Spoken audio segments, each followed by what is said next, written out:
14 अगस्त 1947 British government Indian independence act issue करती है। ये एक्ट लागू होने से इंडिया और पाकिस्तान तो आज़ाद हो गए, लेकिन 20वीं सदी की सबसे भयानक माइग्रेशन स्टार्ट हुई। इस माइग्रेशन में 15 मिलियन लोगों ने अपना मुल्क छोड़ा और दूसरे मुल्क हिजरत की। हिंदुओं ने अपने मजहब के नाम पे पाकिस्तान को छोड़ के हिंदुस्तान की तरफ हिजरत की, और हिंदुस्तान में रहने वाले मुसलमानों ने कलमे के नाम पे हिंदुस्तान को छोड़ के पाकिस्तान की तरफ हिजरत की। ये 15 मिलियन लोग वो हैं जो सही सलामत हिजरत कर सके। इसके अलावा 14 मिलियन लोग लापता हुए और 2 मिलियन लोग कत्ल हो गए। आज़ादी के बाद पाकिस्तान और हिंदुस्तान में 3 मेजर कन्फ्लिक्ट्स रहे हैं, और इन इश्यूज की वजह से पाकिस्तान और हिंदुस्तान के दरमियान 4 जंगें लड़ी जा चुकी हैं। 1947, 1965, 1971 और उसके बाद 1999। इस वीडियो में हम इन तीनों इश्यूज के बारे में जानेंगे।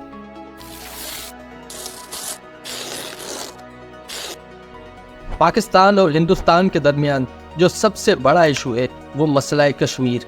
1947 में जब British government Indian independence act issue करती है, उसके बाद हर एक रियासत खुद मुख्तार होती है कि वो किसके साथ जुड़ना चाहती है, आया हिंदुस्तान के साथ या पाकिस्तान के साथ। इस वजह से कश्मीर भी आज़ाद था कि उसे हिंदुस्तान को ज्वाइन करना है या पाकिस्तान को ज्वाइन कर। लेकिन कश्मीर के महाराजा हरि सिंह इस चीज़ पे बस जिद थे कि कश्मीर आज़ाद रहे, न हिंदुस्तान के साथ जुड़े न ही पाकिस्तान के साथ। महाराजा हरि सिंह के इस फैसले के बाद मेजॉरिटी मुस्लिम्स प्रोटेस्ट करने लग जाते हैं, सड़कों पे निकल आते हैं। इन प्रोटेस्ट के चलते हुए और उसके अलावा पख्तून की सपोर्ट के बाद महाराजा हरि सिंह इंडिया से मिलिट्री सपोर्ट मांगते, लेकिन उसके बदले इंडिया को ज्वाइन करने के लिए इंस्ट्रूमेंट ऑफ एक्सेशन के एग्रीमेंट पे साइन करते। इस इंस्ट्रूमेंट ऑफ एक्सेशन को पाकिस्तान का कलअदम करार देता है और मानने से इनकार करता है, और इसी वजह से जंग छिड़ जाती है। बाद में यूनाइटेड नेशंस का दबाव पड़ने की वजह से दिसंबर 31,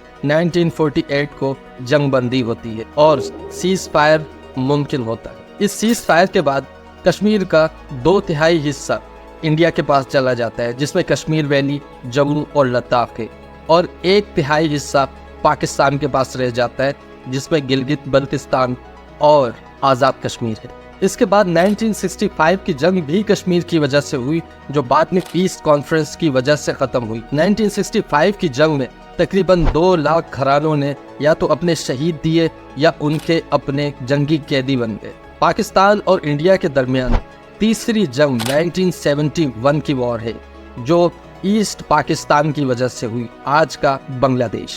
इस जंग में इंडिया सिर्फ इस वजह से कूदा क्योंकि 1 करोड़ से ज्यादा बंगालियों ने ऑपरेशन सर्चलाइट की वजह से बांग्लादेश से इंडिया माइग्रेशन की, और वो बांग्लादेशी हिंदुस्तान पे बहुत बड़ा बोझ साबित हुए, और उस वक्त हिंदुस्तान की अपनी इकोनॉमी भी इतनी स्ट्रांग नहीं थी।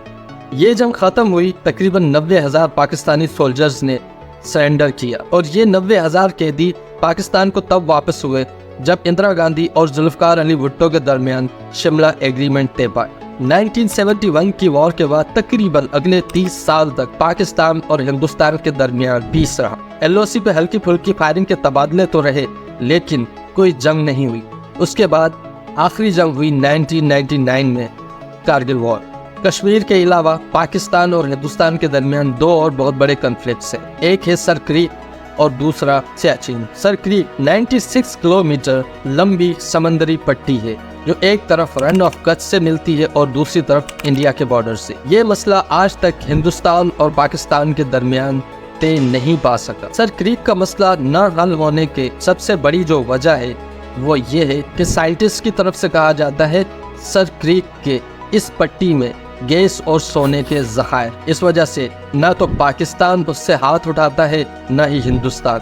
और तीसरा बड़ा मसला सियाचिन का है। सियाचिन इंडिया और पाकिस्तान के दरमियान एक मखसूस इलाका जिसमें बर्फ से ढके हुए ऊंचे ऊंचे पहाड़ है। सियाचिन कॉन्फ्लिक्ट पहली बार 1984 में शुरू हुआ, जब हिंदुस्तान ने अपनी आर्मी सियाचिन में भेजी और इलाके पे कब्जा किया। पाकिस्तान की आर्मी ने रिटेलिएट किया, कब्जा छुड़वाया। अब सियाचिन का कुछ हिस्सा पाकिस्तान के पास है और कुछ हिस्सा हिंदुस्तान के पास। सियाचिन में पाकिस्तान और हिंदुस्तान दोनों की आर्मी तैनात।